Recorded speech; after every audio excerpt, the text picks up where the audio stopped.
libéralisation du secteur de l'électricité, les sénateurs ont soulevé de nombreuses préoccupations liées au projet de loi apporté par le ministre des Ressources hydrauliques, attendu jeudi, pour les réponses. La route Sekomaf délabrée exige une réhabilitation urgente. La population implore l'autorité à cause de son caractère vital. Antenne A, le journal, Jenny Valiante. Mesdames, Messieurs, bonsoir et bienvenue à cette grande édition du journal sur Antenne A. Le ministre des Affaires étrangères, Raymond Tshibanda, a fait une importante communication au corps diplomatique accrédité en RDC. Dans l'après-midi de ce mardi 21 mai 2013, il a évoqué la question liée à la réforme du secteur sécuritaire en RDC et bien entendu la visite du secrétaire général de l'ONU en RDC, Ban Ki-moon, Patricia Mouli, Pépito Matono.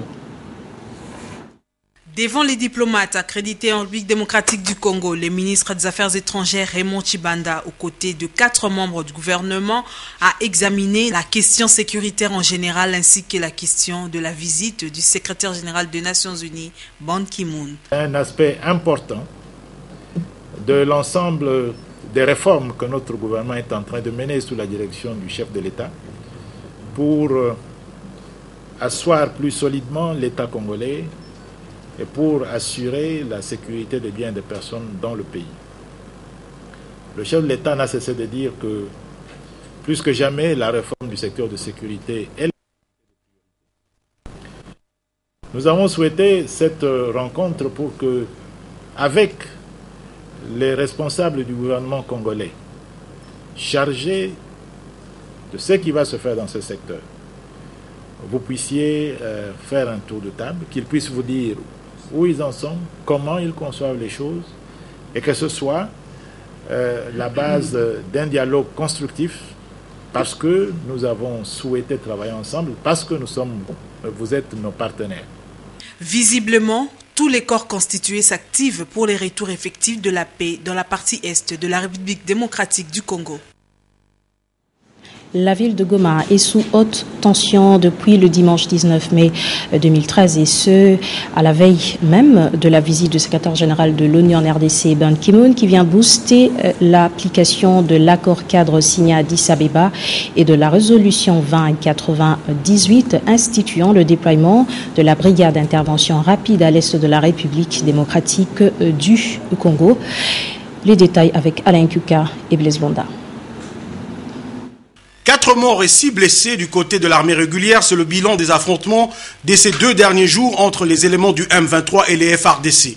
Pour le porte-parole du gouvernement, il s'est agi d'une attaque préparée de longue date par des ennemis de la paix dont le but d'empêcher les déploiements de la brigade spéciale d'intervention des Nations Unies instituée par la résolution 2098 du Conseil de sécurité. À en croire Lambert Mende, le bilan est encore plus lourd du côté des assaillants avec 15 éléments tués et 21 autres blessés. Et ce malgré le soutien avéré du Rwanda que le ministre des Médias n'a pas préféré citer nommément. Des armes lourdes et plusieurs caisses de munitions en provenance de ce pays étranger, voisin, ont été récupérés dans 2 positions avancées de l'ennemi, passées sous le contrôle des forces régulières congolaises hier dans la soirée. Des fausses informations ont été répandues aux 4 vents autour de cette énième éruption de violence au Nord Kivu. Ces informations attribuent aux forces du gouvernement de la République démocratique du Congo l'initiative des affrontements qui ont repris lundi à Mutaro et qui se poursuivent aujourd'hui encore sur le même site. Le gouvernement de la République démocratique du Congo dément catégoriquement cette assertion qui est du reste devenue, vous le savez tous, un lieu commun pour certains criminels endurcis et impénitents qui cherchent désespérément à nourrir des prétextes irrationnels qu'ils brandissent ou font brandir par leurs mentors hégémonistes et prédateurs actifs dans la région des Grands Lacs pour revendiquer une sorte de droit d'agresser, d'assassiner et de piller en République démocratique du Congo.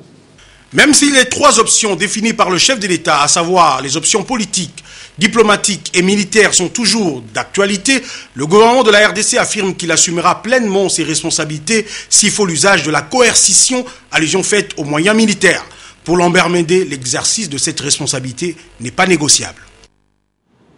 Les membres de l'opposition congolaise réunis au sein du Front commun de l'opposition se sont retrouvés ce mardi 21 mai 2013 au centre Béthanie à Lagombe. À l'issue de cette rencontre, les membres du Front commun de l'opposition ont pris l'engagement de produire un cahier de charges unique et commun relatif au dialogue national. Patricia Molengo Mbolekuni sur les images de Josène Belebele. Unis comme un seul homme, les membres de l'opposition politique congolaise se sont constitués en front commun afin de promouvoir un dialogue politique transparent et sans exclusion entre les parties prenantes congolaises susceptibles de favoriser la réconciliation et la démocratie. À cet effet, les membres du FCO se sont engagés à produire un cahier de charges en rapport avec le dialogue national dont le débat va tourner autour des questions suivantes. Questions liées au processus démocratique. Elles donneront lieu au A.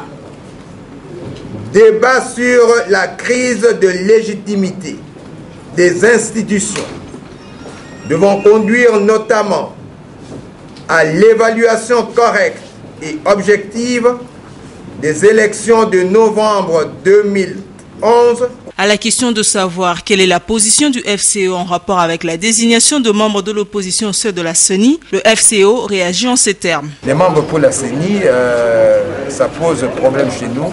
Aussi longtemps que nous n'avons pas encore, que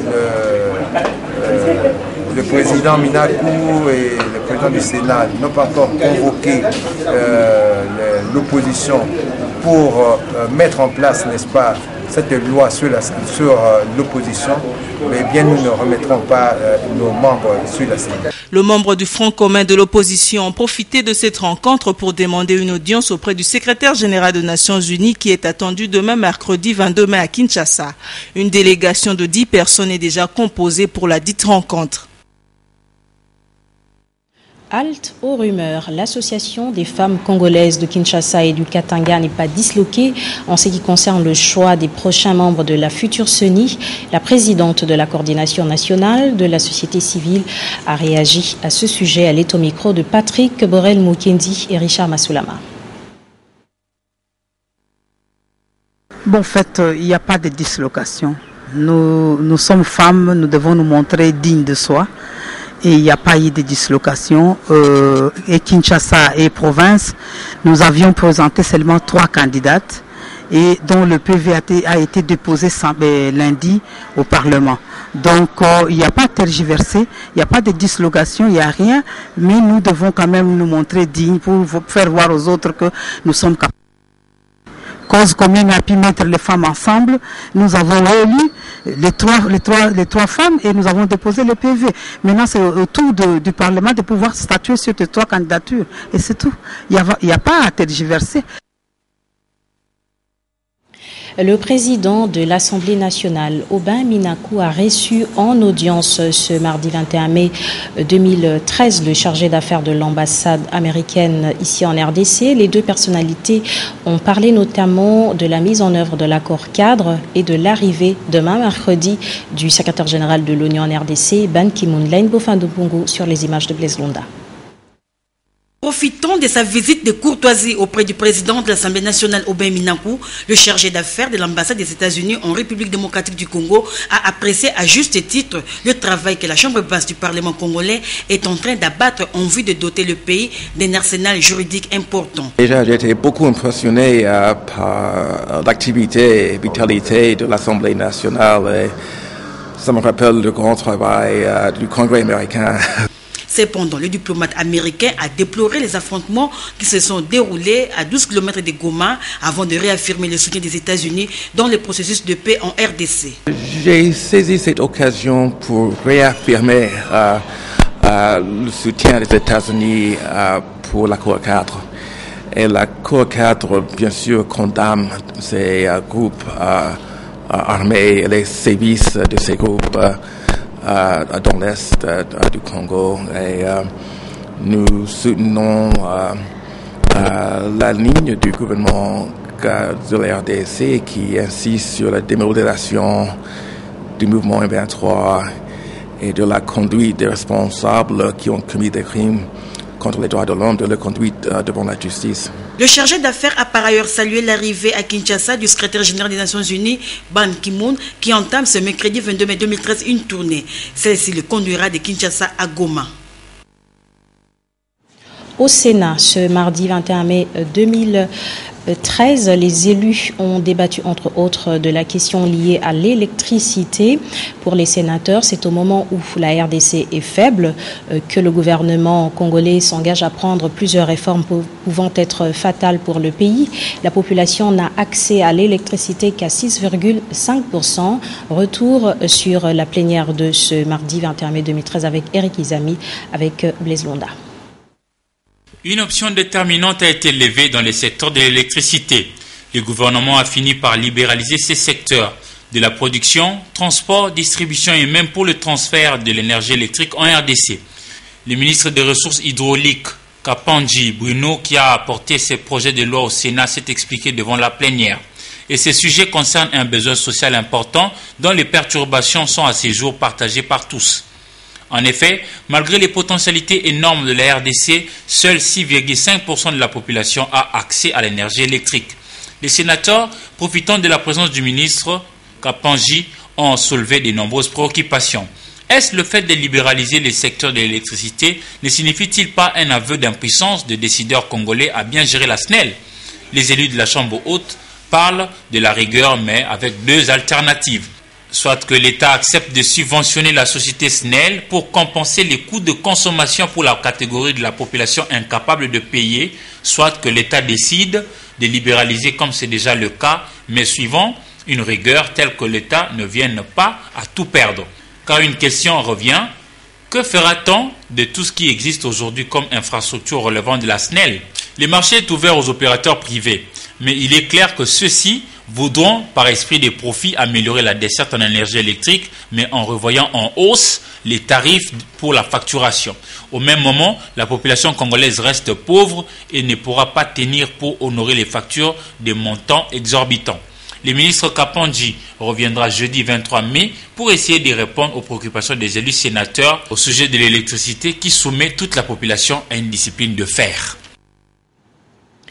Et dans un autre chapitre, une nouvelle association de libres penseurs a vu le jour pour le bien-être des Né-Congo. Il s'agit de la génération pensante du Bas-Congo. Cette association a procédé à la remise officielle de la lettre de demande de partenariat aux représentants du vice-premier ministre et ministre du budget, Daniel Mukoko-Samba. Des précisions avec Marie-Sylvie Fortuné-Moula.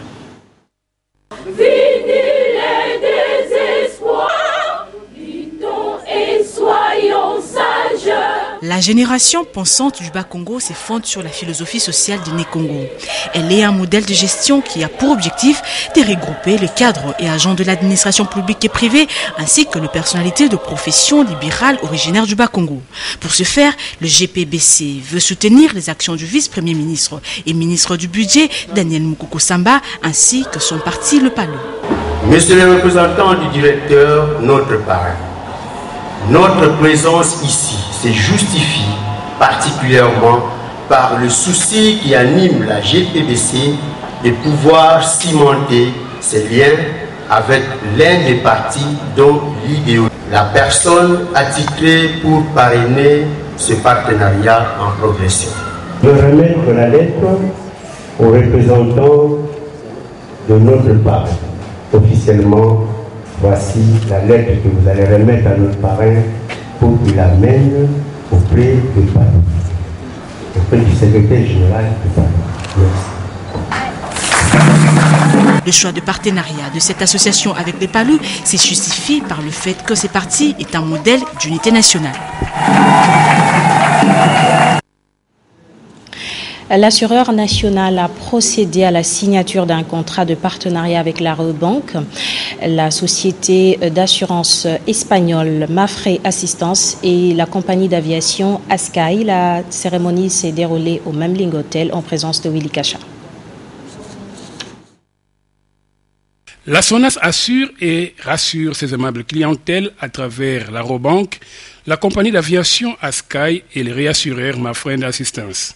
Sa volonté de mieux les servir a été une fois de plus démontrée par la signature d'un contrat de partenariat gagnant-gagnant pour les voyageurs clients de Askai et d'Eurobank avec comme réassureur l'entreprise d'assurance Mafrend basée à Madrid en Espagne. C'est un pas important surtout lorsqu'il s'agit d'un pays comme la RDC qui est probablement l'un des plus grands en Afrique. Un pas important qui va nous permettre de développer donc de nouveaux produits en collaboration avec la SONAS pour que la grande majorité des résidents congolais puissent bénéficier. Carole Aguito Amela, administrateur délégué de la SONAS, a salué cette collaboration qui pour elle arrive à point nommé. L'assurance voyage, telle que proposée par Robank, ici considérée assurée, et Mafré comme réassureur de la SONAS SARL pour ce produit, constitue le modèle de partenariat gagnant-gagnant conforme aux lois en vigueur dans notre pays en rapport avec le monopole qu'exerce la SONAS SARL. En plus, la collaboration avec Mafré en tant que réassureur lève quelque peu le voile sur la préoccupation de notre clientèle en rapport à notre couverture en réassurance pour des risques importants. Devant une assistance composée de cadres et agents d'Eurobank, d'Askai, de la SONAS, l'assureur national et ses nouveaux partenaires ont signé les contrats de partenariat. Parlons justice à présent. Accusé dans une affaire d'escroquerie, le procès mettant en cause l'auditeur militaire et le pasteur Denis Lessi a débuté ce jeudi 18 mai 2013 à la prison de Ndolo par la Haute Cour militaire. L'identification des prévenus a constitué cette audience. Sylvain Kapombobo Sengele pour les détails. Les procès sur l'affaire auditeur militaire contre les pasteurs Denis Lessi et consorts s'est ouvert jeudi 16 mai 2013 au tribunal militaire des garnisons de Kinshasa-Gombe. Au cours de cette audience introductive tenue à la prison militaire d'Indolo sous la présidence du lieutenant-colonel Pati Sangwa Lumbu, le ministre honoraire du budget Jean-Baptiste Ntawa s'est constitué partie civile et le tribunal a procédé à l'identification des prévenus. Ces derniers ont d'abord introduit des requêtes tendant à obtenir leur mise en liberté provisoire. Ensuite, ils ont déposé un mémoire unique relevant certaines irrégularités dans la procédure. Le tribunal militaire des garnisons de Kinshasa-Gombe examinera tous ces mémoires et requêtes à sa prochaine audience qui est fixée au 30 mai 2013. À l'occasion de la journée consacrée à la métrologie célébrée hier lundi 20 mai 2013, la rédaction d'Antenne a interrogé le président du Promen dans ce journal, Patrick Borel-Mukendi et Giuseppe Belebele. Célébrer la journée mondiale de la métrologie pour commémorer la convention du maître accord signé le 20 mai 1875. Profitant de l'occasion, le président de l'association pour la promotion de la métrologie et la normalisation en RDC à Promen, Berthe Tumba, explique la motivation de la création de la métrologie. Nous avons considéré, nous, au niveau d'Apromen, qu'il fallait un cadre pour sensibiliser les gens, les Congolais à tous les niveaux, sur l'importance de la métrologie et la normalisation. Les pays qui n'ont pas cette culture-là, il est difficile que ces pays puissent connaître un développement harmonieux. Pour le président de la Promen, la métrologie a un avenir meilleur dans les activités de chaque jour. Nous avons eu la grâce d'aller au Sénat, de parler aux sénateurs et aux députés pour confirmer la réceptivité. Aujourd'hui, après notre passage, il y a une proposition de loi sur la méthode de normalisation. C'est une preuve qu'il y a eu réceptivité. Avant la fin du mois, si Dieu le veut, nous allons lancer ce support pour créer une émulation au niveau de la jeunesse en général et du milieu académique en particulier. Le thème retenu pour cette année est le mesure dans la vie quotidienne. À ne pas confondre la météorologie et la métrologie, car la métrologie a pour objectif de valoriser la mesure comme outil d'amélioration des processus de l'entreprise et de maîtrise des risques. Le monde évolue et surtout grâce aux nouvelles technologies de l'information. Vous le savez, Internet est un outil important pour enrichir et renforcer la capacité intellectuelle, mais dans un autre cas, détruire aussi la jeunesse. C'est dans ce sens que notre équipe de reportage est descendue au complexe scolaire Jean-Marie Mouzeil dans la commune de Lingwala pour avoir des informations en ce qui concerne l'application de ces réseaux sociaux. Sylvain Kapombo, Bossengele. Avec la poussée vertigineuse des nouvelles technologies, de nos jours, tout marche au rythme de l'informatique. L'Internet, comme moyen de transmission des nouvelles, constitue un réseau social important parmi tant d'autres, à l'exemple de Facebook et Yahoo. Pour Jean-Marie Koussoukila, préfet des études au complexe scolaire Saint-Jean-Marie-Mouzeil, l'Internet sert non seulement les élèves à renforcer leurs capacités intellectuelles, mais il les soumet aux divers dangers. L'Internet a une place importante aujourd'hui dans la théorie de connaissances en général et dans la communication de manière générale. Donc, c'est un outil qu'il ne faut pas négliger parce qu'il nous accompagne dans notre vie tous les jours. Il y a beaucoup d'inconvénients, notamment, ça peut filtrer des mensonges, de fausses informations, ou même aujourd'hui, comme nous le constatons à travers le Facebook, il y a l'interlocuteur qui ne donne pas sa vraie face. De leur côté, les apprenants n'ont pas caché leurs impressions. Bien sûr, il y a d'autres avantages et désavantages. Mais sûrement, selon moi, je n'utilise pas l'Internet. Je ne sais pas tellement des inconvénients sur l'Internet. Je sais seulement les avantages sur l'Internet. Je n'utilise pas les réseaux sociaux. D'abord, chez nous, on interdit les gens de moins de 19 ans d'utiliser les téléphones, de naviguer sur l'Internet, c'est pas bien. Quoi qu'il en soit, l'Internet demeure un outil important de travail qui facilite la communication rapide avec le monde entier. CAPAM est une structure internationale d'assistance au développement qui veut apporter son expertise en République démocratique du Congo. C'est dans ce sens qu'elle a réuni au Grand Hôtel Kinshasa la presse congolaise pour lui annoncer la tenue de ses assises ici dans la capitale. Sylvain Kapombo-Bossengele encore une fois, Polydor Ngaziami sur les images de Hugues Moussangilay.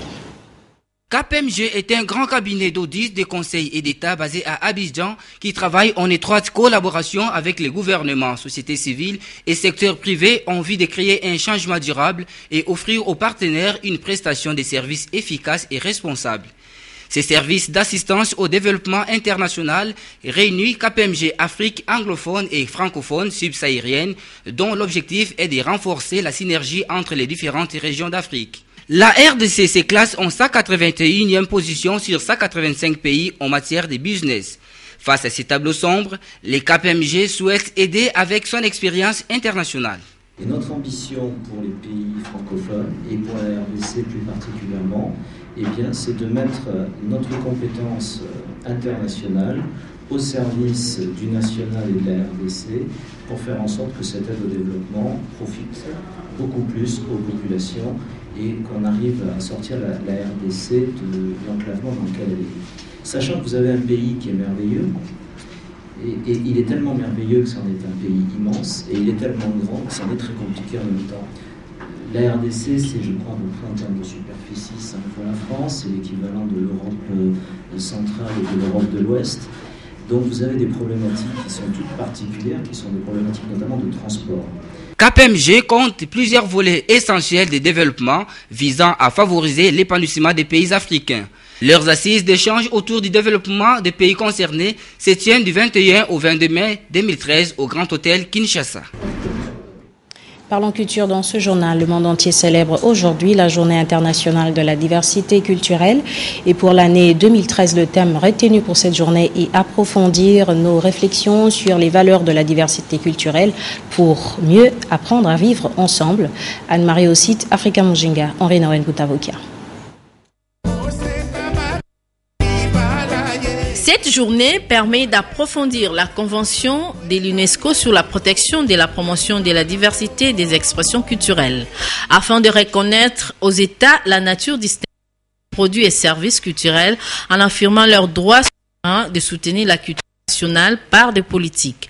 La diversité culturelle est un droit humain et une force fondamentale, non seulement concernant la croissance économique, mais aussi pour mener une vie plus épanouissante, intellectuelle et affective.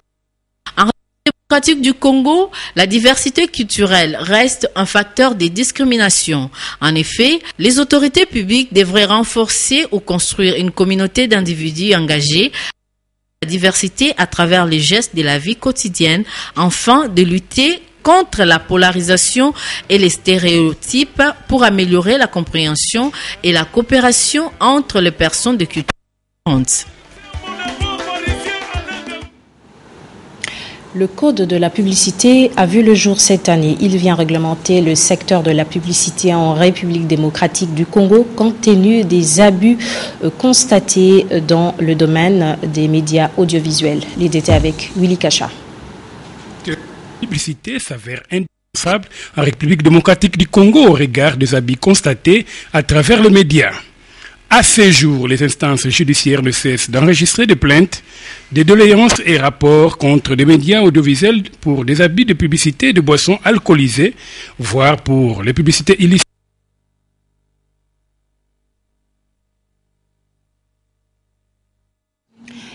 La route Sekomaf, située dans la commune de Kimbanseke, se trouve dans un état de délabrement très avancé, pourtant d'une importance capitale. Cette route permet d'approvisionner le centre-ville en produits alimentaires. C'est ce que nous dit José Moussangana et Dorcas Mbombo dans ce journal.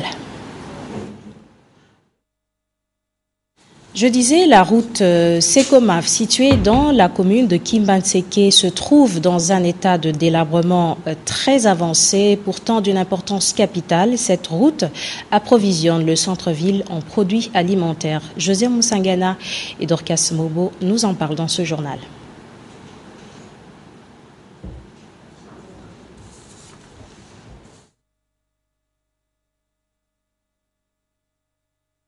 Je disais, la route Sekomaf, située dans la commune de Kimbanseke, se trouve dans un état de délabrement très avancé, pourtant d'une importance capitale. Cette route approvisionne le centre-ville en produits alimentaires. José Moussangana, Dorcas Mbombo ont signé ce reportage dans ce journal. La route Sekomaf traverse une bonne partie de la commune de Kimbanseke. Elle est vitale et incontournable pour assurer le passage aisé de produits agricoles vers le centre de consommation dans sa jonction avec la route Njili. Hélas, ces deux tronçons sont délabrés et posent un sérieux problème aux automobilistes de cette partie de la capitale Kinshasa.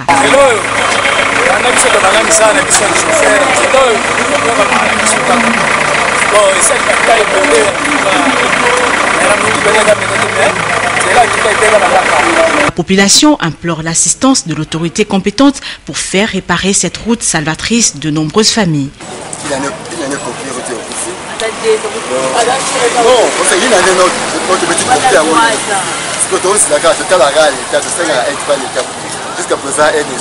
Réparer la route Sekomaf revient à apaiser plusieurs âmes. De plus, favoriser le maintien des activités agricoles dans cette partie de la Tchangou.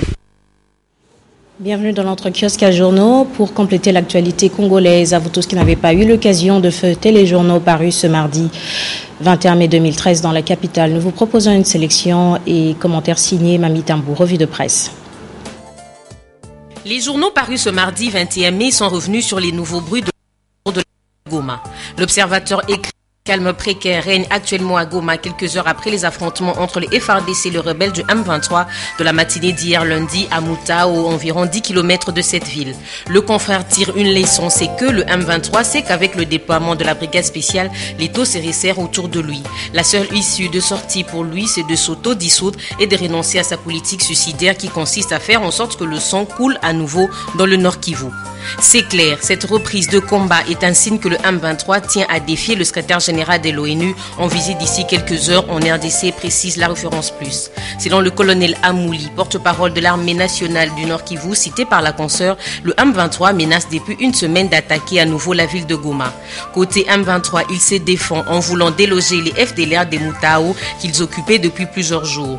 Faux. Le journal de la commune de Lingwala se pose la question de savoir par où les FDLR étaient passés pour arriver jusqu'à ces familles, puis c'est bien beau pour être vu.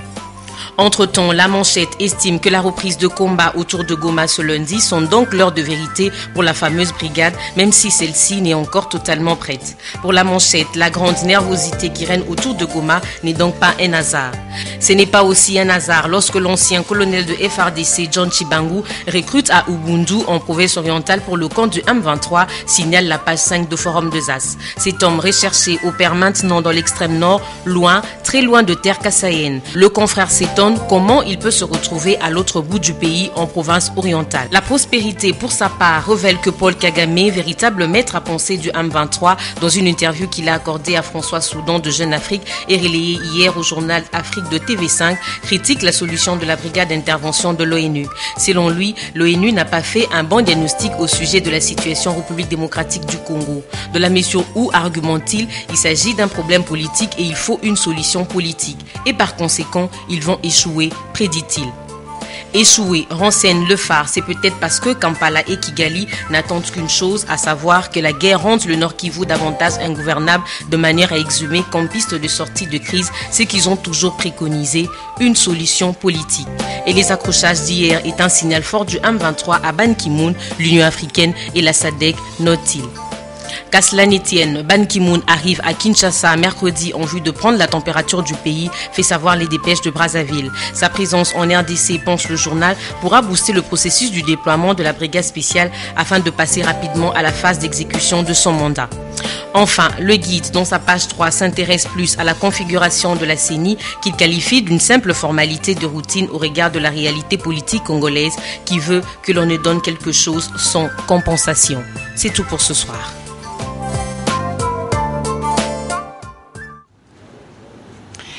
Merci, c'est la fin de ce journal. Merci aux deux capitales les plus proches, Kinshasa et Brazzaville, de nous avoir suivis. L'information continue sur www.antena.com. Merci à vous tous qui nous suivez depuis Kasumbalesa dans la province du Katanga. Toutes nos excuses pour les désagréments constatés dans ce journal. C'est toujours un plaisir de vous le présenter. Je vous retrouve demain à 19h pour la grande édition. Bonsoir.